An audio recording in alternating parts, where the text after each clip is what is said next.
Well, welcome everybody. Mark Stout. I'm the Executive Director of the Historical Society, and usually I'm introducing the speaker. Today I'm doing the talk. And what we're going to talk about today is the physical geography of Howard County and its impact on the culture and economic development that took place here.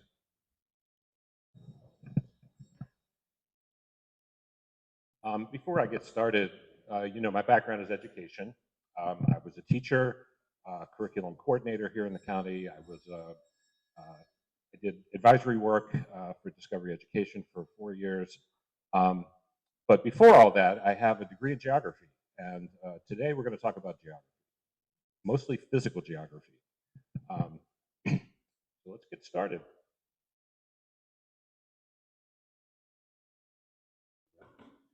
So first of all, I want to talk about geography because people have some misconceptions about it. So let's define it. Essentially, geography is the only science, the only discipline that looks at the world from the top down. Spatial view of the world, bird's eye view, if you will. And other than maybe geometry. But it's also the only discipline, the social science discipline, that integrates mathematics, science, social science, history, culture. All of those things are a part of geography because geography is simply looking at the world from the top down. The other thing I want to point out is there are two main disciplines within, or schools within geography: physical and human. And there really shouldn't be that much separation because both physical and human geography are interlinked. You really can't have one without the other. So you're going to see that today as I start talking and describing the physical geography of the county and how it's influenced our culture. Okay, so I was a teacher. So we're actually going to start with an activity today. All right. This is an activity from the Stanford History Education Group. I did a lot of work in history education the last 10 years or so, working in the school system. And part of that was thinking like a historian. So what you're going to see is an activity from that organization. We're going to use it today to tell a story. So essentially you're going to get, and that is my wife Shelley passing out the handouts. She's also a teacher, so she's good at that.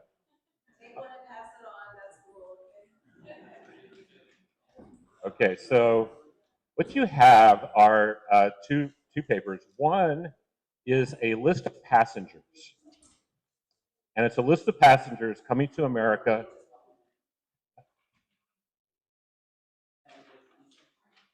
Oh, okay, that's okay.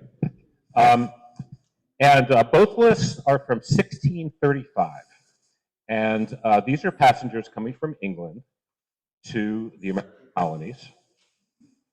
And you'll see the two lists. One group is headed for the Chesapeake colonies, which is essentially Virginia and Maryland.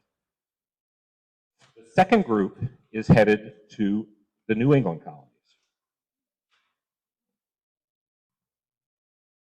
So we're going to compare these two lists. There's a chart that's going around also.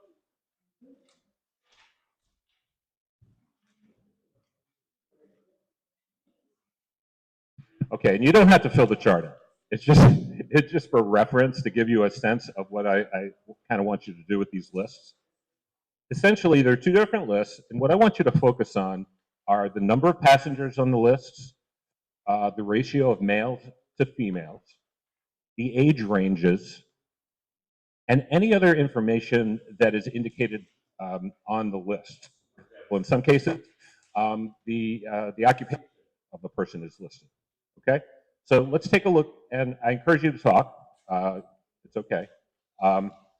So chat with your wives or husbands, and I want you to take a look at these lists and talk about these differences. What is different about these lists? What strikes you?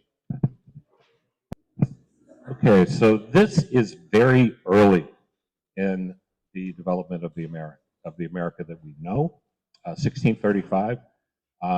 Does anybody know the year the first enslaved people were brought to 1619. So shortly after that, right? Some observations. What do you notice about these two lists? What are some differences? Paul. I would say that the one of the Chesapeake and the list is pretty much just all able young people that are able to have families.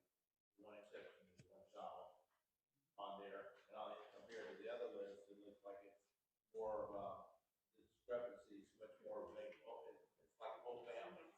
Uh-huh. Yeah, mothers and fathers, families coming, and less coming for labor. Okay.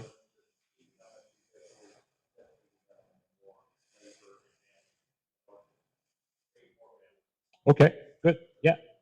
The dearth of family names, maybe I'm not catching that, but people that are endangered.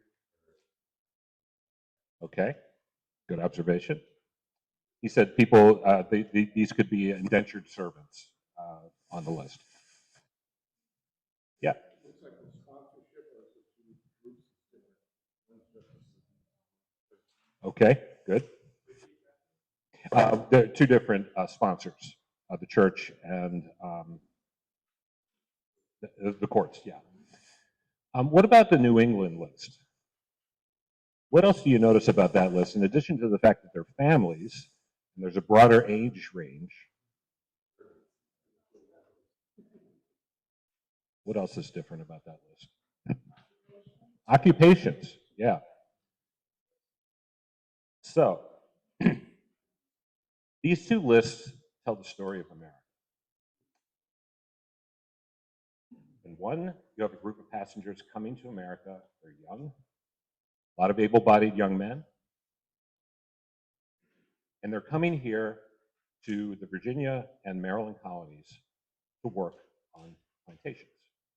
These are mostly indentured servants, you're right, or criminals in some cases. All right. Free labor. In New England, you have a very different group of passengers. You have families. You have professionals with occupations. You have a wider range of people, and that's because there were two different economies developing, even at this early stage in America. So you have a plantation-based economy in the South, based on cash crops, in this case tobacco, later cotton.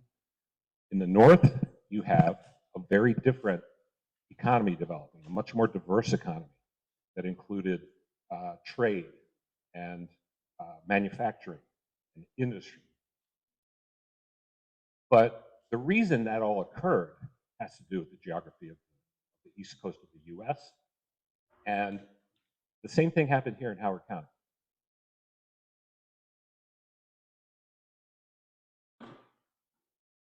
All right. So we're going to go back to the beginning. The native peoples who were here. So these are largely Algonquin hunters, and they primarily used this area of Maryland for hunting.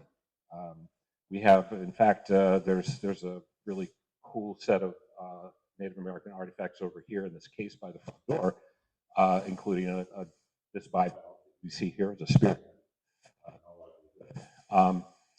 They mostly use this for hunting and fishing and tool making. Actually, most of the artifacts we find here in the county are tools, arrowheads, scrapers, things like that. In fact, there's a large, Lee Preston talked about this earlier this summer at a different lunch lecture about the fact that there's a huge tool making site. It's underwater right now, Tridelphia Reservoir. But yeah, and there have been tens of thousands of artifacts found. Okay, this is not a real photograph of John Smith. You haven't picked up on that. I don't think this is a real Native American here. Anyway, John Smith came here to Howard County in 1608. So a year after Jamestown, John Smith went on a voyage with a group of people to map the Chesapeake and the rivers that flow into while he did that, one of the places he came was here. He came up the Patapsco River and stopped at the flood or the tide line, which essentially was at Elkridge. One thing he noticed, and you can see it up here if you can read that, he said the clay in many places under the cliffs by the high water mark did grow in red and white knots as gum out of trees. What he's talking about there, does anybody know what he's talking about there? Iron. Iron ore. And it's still there. This is called Carolite. No surprise there, I guess. That, you know, Carols. But yeah, Carolite, which is, you can still see in places along the river. And this was mined in the Elkridge area for iron forges, the first industry here in the county. This is a forge. This is not a forge in Howard County, but it's like the forges here that were here. And what they did at these forges is they made something called pig iron. And pig iron is something that can be melted down and made into other things. So essentially, it was like the middle part of the process for developing metals out of iron. And Elkridge was the first industrial area of Maryland. Through these early iron forges, there was an industry that kind of emerged. This is Belmont, former property of Caleb Dorsey. It's still here in the county. This is a Google Earth view. The manor house is still there. You can see the river in the upper part. That's the Patapsco that flowed through there, and that was very important because it provided power for the mills and for the forges. Elkridge Landing was the original name of Elkridge. You probably have seen that or heard that. In fact, there's a road called Landing Road, and that's because it was a port. So Elkridge, prior to up into the late 1700s, was the primary port in Maryland, and it was a deep water port. In fact, up to 14 feet deep, right outside of Elkridge. The other interesting fact about that is this. So if you look closely, there's an iron ore company called the Great Falls Iron Company. And it's called the Great Falls Iron Company because at one time there was a large waterfall called the Great Falls. It was called the Great Falls. And it was right there just to the west of Elkridge, where Elkridge is today. It's no longer there, obviously, or we would know about it, right? It's gone, and it's gone primarily because of the iron ore industry. So this sign shows the original end of navigation for ships. And, this is important because, as we'll see later, it's the location of Elkridge that's important here in terms of its physical geography. But what happened over time was through deforestation and actually mining the iron ore, the river silted in. Today it's barely a ripple. If you go in that area, you can get a kayak in there, a canoe, but very shallow. And this is why. So to fuel a forge, you need wood. You need lots of wood. And between the deforestation of the forest along the river and the mining, it spelled the end of the Great Falls and the harbor at Elkridge. Baltimore became the primary harbor after this. There actually was a law passed in 1753 to stop, and they realized something was going on. They knew that somehow it wasn't a good thing. They were cutting these trees down and digging all this dirt and basically dumping the leftovers in the river. There also were ships, and when ships go to harbor, they empty their ballast. Ballast is like stone and rock and sand that's at the bottom of the ship to keep it stable. That also contributed to the silting. So Maryland passed a law to try to stop it.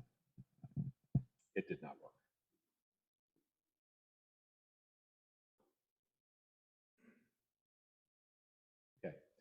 So there used to be a sign here, right here. This is in the Avalon section of Patapsco State Park. It's on the Baltimore County side. And the sign said, probable site of the Great Falls. As you can see, there's nothing there. It's just flat water. For some reason, the sign was removed. I've been trying to track down why. I'm not sure. But I talked to the Park Service recently about it, and they said, oh yeah, they took that down a few years ago. Anyway, but that's where it was.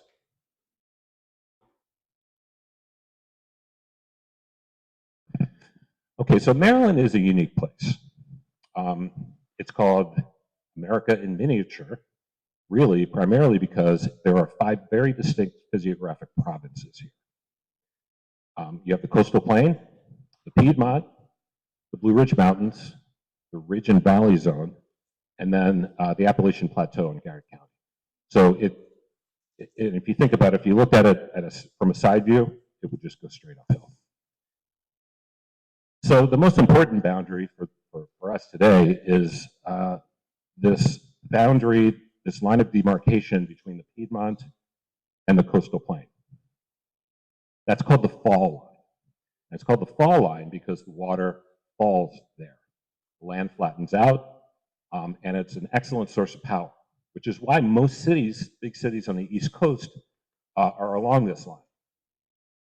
What's also along that line is Route 1, Route 95, because it's easier to build on flat land than it is to build a road over a mountain. So they stop there. It's also the end of navigation for most ships. So when the navigation stops, that's where you build your cities.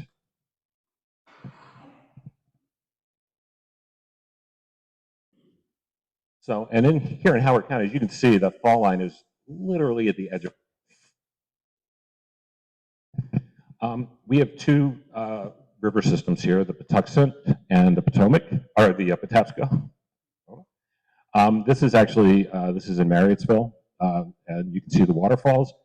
That's an example of this area, okay, where the land starts falling and you have fast-flowing rivers. This was the most important source of power in colonial America. So when you go west and north of the county, the land changes. Okay, this is the Piedmont.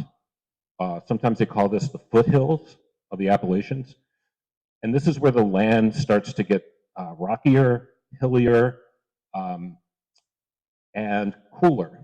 And so it's not really conducive for cash crops like tobacco or cotton, certainly. And so as you'll see, that really impacted the kind of agriculture that took place in this region west of here and north of here. So we take that same fall line and we lay it out on a map of the east coast of the US.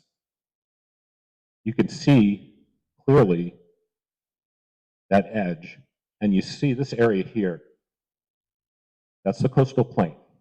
The coastal plain is warm, fertile, has a long growing season, humid, and so as a result, it was a perfect place to grow tobacco. And so that's why the development of the tobacco, the original came to be, was really because of the fact that the land was flat and hot and fertile. So keep that image in your head. This is kind of hard to see, but this is a very famous map. So if you saw the movie Lincoln, this map is behind him in the Oval Office, whatever office it was back then. I guess it was the Oval Office. I don't remember. But this shows the percentage of counties or percentage of enslaved people by county per 100 people.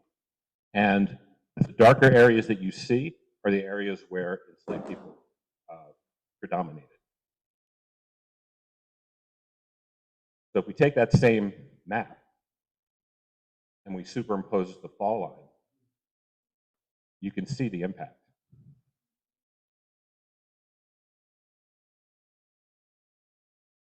So from the very beginning, once again, the very beginning of our country, we have 2 completely different economies developing and ultimately 2 different cultures developing.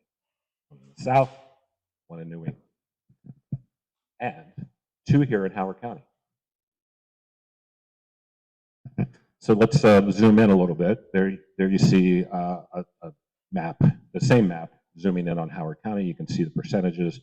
And as you move to the east, the percentages get higher. As you can see, with the exception of Delaware, and Delaware is unique. Does anybody know why there weren't a lot of enslaved people in Delaware? Quakers. All right, the Quakers dominated politics in Delaware, and as a result, very low rates of enslavement there. And of course, we know that Quakers were here. So the iron ore industry had started to die a bit. It was, and it wasn't because for lack of mines or iron ore in the area. It was really because the price dropped and it became more common, and it came from other places. So iron ore industry went down at the same time that the Ellicotts came. Ellicotts were Quakers from Pennsylvania. They had operated mills there and built mills there for many years. They came here, saw this area, and said, "Wow, this is perfect."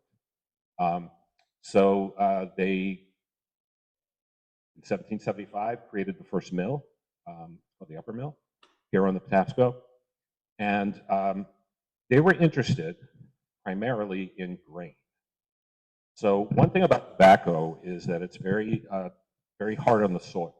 It depletes it of nutrients, and so as a result, a lot of the farmers were losing money.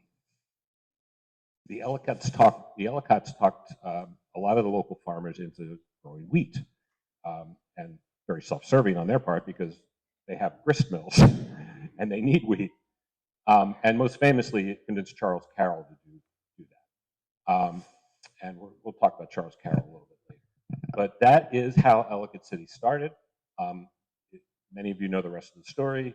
It prospered for many years until, as we'll see, 1868, when things kind of stopped. Here's Charles Carroll's property. So originally it was 10,000 acres. This is called Doe Reagan. It's right here in Howard County. The Carroll family is still there, still living on that property in the manor house called Doe Reagan. Doe Reagan. It has a weird spelling though. And it was originally 10,000 acres. It's now 1,000 acres. It's still huge. Actually, if you go, it struck me one day. I was I worked in the school system, so I was at Centennial High School. I was in the back where the ball fields are, and if you're familiar, there's a parking lot, and then it goes down, and there's a kind of a bowl below, and that's the stadium. If you look out over that, there's nothing but green. And if you look at a map of Howard County, if you look at it, you can see that green area in the center. Carroll's still there. Once had up to 400 slaves. Charles Carroll, the only Catholic signer of the Declaration of Independence, and the last living one. He died in 1834, I believe. But yeah, he had a huge impact. And of course, both he and the Ellicotts built a road. He needed to get his grain to Ellicott City and then to market. And what he did was they built a road. It's right out here, 144 is the road, and it's still here. And it originally it stopped at his farm. Okay. So this is the 2018 flood. It's obviously downtown Ellicott City. And what we're going to talk about next is how the unique physical geography of this particular place here led to these floods. This is one of the downhill or tributary floods, as they're often called. Okay, many of you have seen this sign. It's on the aforementioned Route 144, leading out of town to the west. This is St. John's Episcopal Church. I know that there are quite a few folks here who are members of that church. So right beyond that sign is a very important natural feature. As you get to the crest of the hill, you'll see it, and then it goes down. And it's called a divide. And a divide is an area that separates two different drainage systems. So you have, on one side you have the Patuxent, on the other you have the Patapsco. And that is the line that separates those two. And it's about here, you'll see it. Now every time you drive over, you're like, oh, this is the divide Mark was talking about. This is a watershed map. So the light green at the top is the Patapsco. It's a much larger watershed, but most of it is in Baltimore County and Carroll County. There's only a small part here, and that's important. The rest is all the Patuxent and its tributaries. You have the middle, the Patuxent, the little Patuxent, and lots of smaller streams. So if you start at that divide and you drive to downtown Ellicott City, it's almost entirely downhill.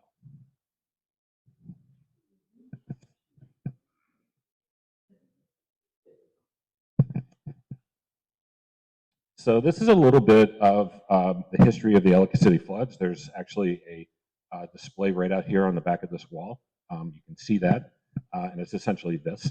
And I want to give one of our members, Dan Matarazzi, who is the lead researcher on this particular project.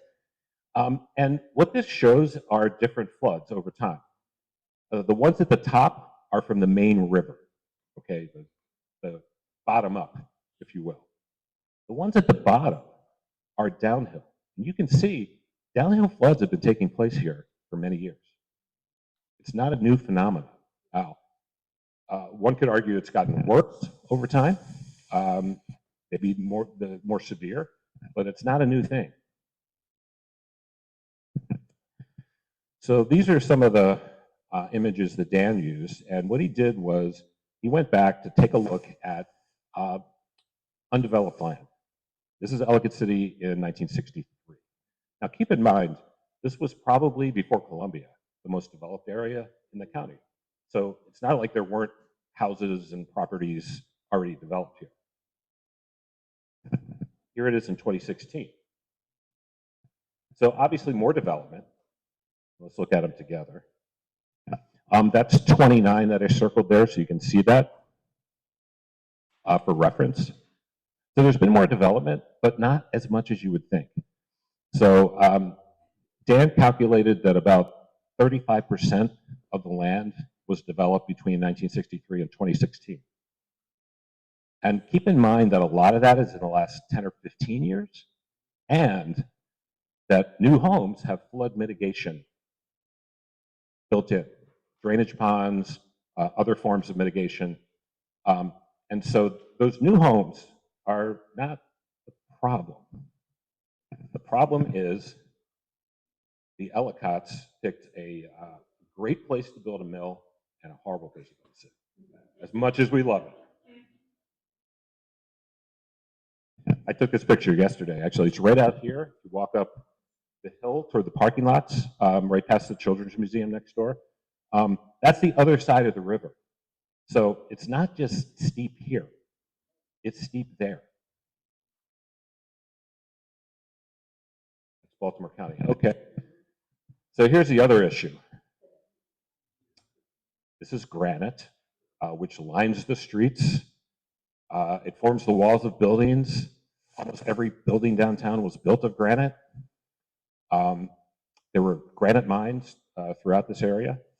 It was a very important rock, but it's a unique rock in that it's virtually impermeable, meaning water can't go through. That's what's underneath of us right now. So there's not that much to capture the water. Unlike, so if the bedrock was limestone, for example, or sandstone, the water percolates through those rocks. But granite it's an igneous rock. It's just solid. It also doesn't break very easily. So you don't have the fissures and the cracks as much as you would in a less less permeable surface. So yeah, That's it. So nothing to absorb the water, straight downhill, steep on both sides.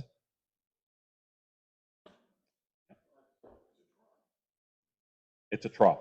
It is. Okay, so let's take us to 1860. This is the 1860 census, as you can see. We have a large population of both enslaved and free blacks here in Howard County, as well as whites. Probably 90% of the land was taken up with farms, plantations. So it was a very small area that was actually developed. It really was just Ellicott City and the Savage area and along those rivers to the west a little bit. But most of the county was plantation.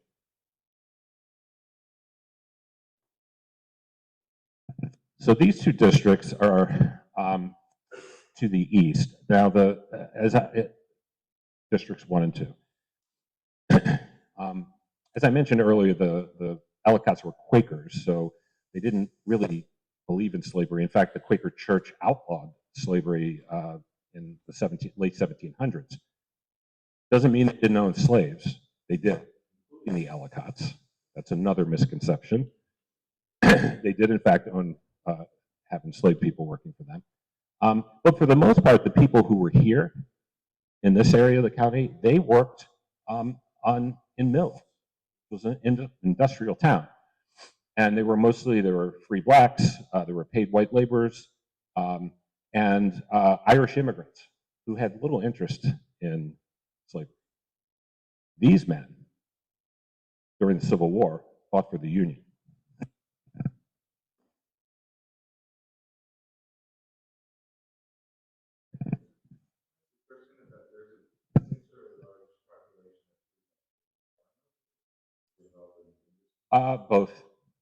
Both farmers and they worked, often worked, on farms, and many free black men married enslaved women, which caused all kinds of issues as well. But going back to the story, so I mentioned in those first two districts, most of those men fought for the Union. The rest of the county, they all fought for the Confederacy. So right out here, right behind this wall, there is a memorial. And it sat in front of the courthouse right next to us from 1948 to 2017. And like many Confederate monuments at that time, after Charlottesville, it was removed and they gave it to us. So it's mounted. It's over there, right behind this wall. The ironic part about all of this, I don't know if ironic is the right word, but you'll see on a panel right next to this exhibit is another panel about the U.S. colored troops. And the U.S. colored troops, many of them were freed or manumitted to serve in the Union Army. Over 60 here in Howard County alone. They were freed at that same courthouse. Their papers were signed right there by the clerk of the court. 70 years, almost 80 years later, that monument is erected.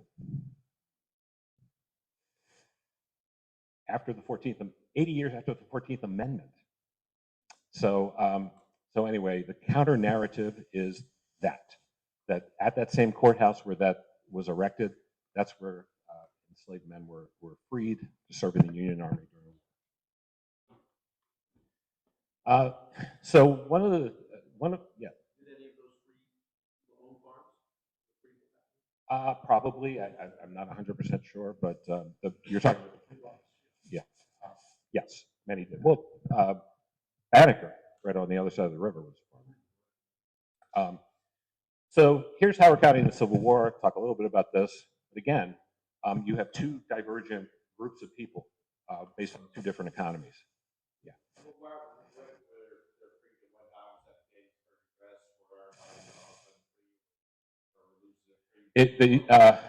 The Emancipation Proclamation led to the development, ultimately, of the U.S. colored troops. So there was actually, it's described over here on the exhibit. I encourage you to take a look at it. But that led to they needed troops.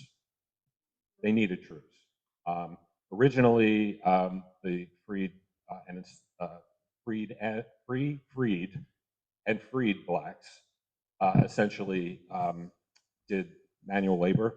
They were laborers essentially for the army. It wasn't until later that they decided, actually, we need troops. Okay, and they were sent into some of the worst conditions. So we had about 60 men here in Howard County who were manumitted and served.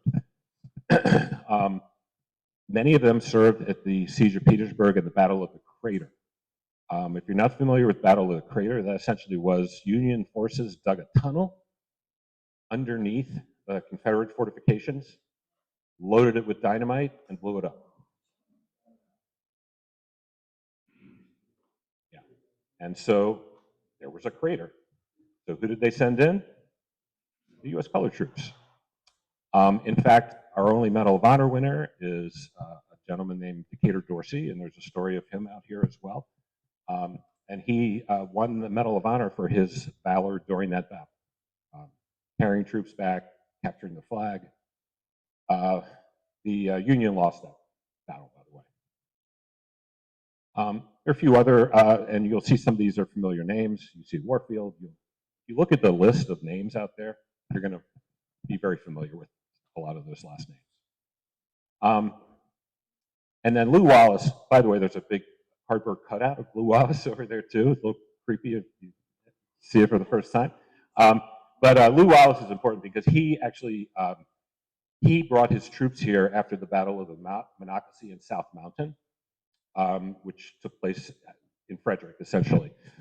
And he came here because we had a train station, and they could take the injured troops to Baltimore for care.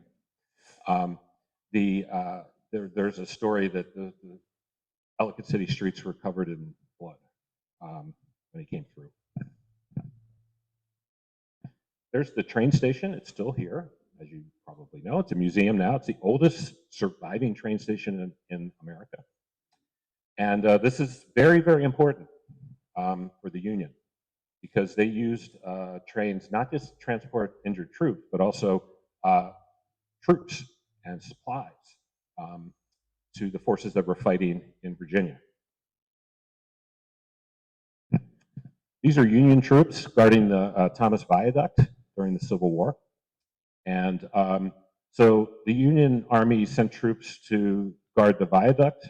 By the way, incredible structure. Trains still go over that thing, which is amazing to me. But these troops are there guarding it. There also were troops here in Ellicott City because we had a train station here. So they really were concerned about the trains.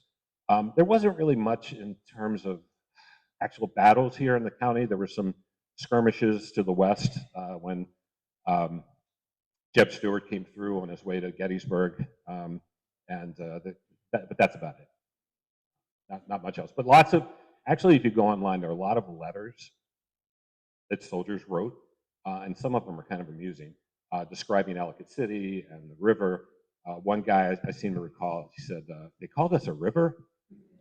It doesn't look like a river to me, it's just a creek. But those are interesting too. And there were two camps right here in Ellicott City to guard the trains. So let's take it forward. So Maryland was a very interesting place in a lot of ways. So in 1851, a law was passed that said you couldn't abolish slavery, essentially. But then years later, after the Emancipation Proclamation, the state developed a new constitution. And in that new constitution, enslaved people were free.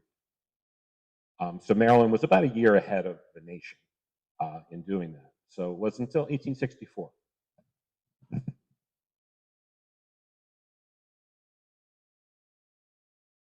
All right, so this was not a downhill flood. This was a river upwards, a river flood, I guess. This is the flood of 1868. Earlier, we had actually a talk here. Sophie Hess talked about the impact of this flood on people. And she focused more on the human element. But really, the impact was also on the economy. So this flood, which, by the way, there was no rain in Ellicott City that day, as you might recall if you read the earlier lecture. The rain occurred west of here, and so they had no idea that this was coming. So in addition to the lives lost, every mill, every business on the river destroyed. That was the end of industry, because shortly after this, other sources of power were more common. So you have coal, you have petroleum later that can run these plants. You don't need water anymore. So by the early 1900s, mills were almost non-existent. So this signaled the end, really, of Ellicott City industry. And it changed forever the culture downtown. Even, if you look back, I tell this story a lot, but when I was growing up, I grew up in Baltimore County. And my dad, when I was learning how to drive I'm old, in the 1970s, they said, my dad said, don't go over that bridge. I was like, oh, okay. And it did not have a good reputation. In fact, it was declared, parts of it were declared a slum in the 1960s, late 1960s, as you might recall. And it's come back, obviously. It's now a very different place than it was then. But in summary, that geography here and the geography on the East Coast, this gave us two very different cultures here. That all changed, of course, when Columbia was built. All those former plantations that were farms were purchased, and a completely different culture was brought to Howard County. If you remember when Columbia was first built, it was based on diversity and sustainable environmental development, and all the things that didn't exist here before that. So with that, I'll stop.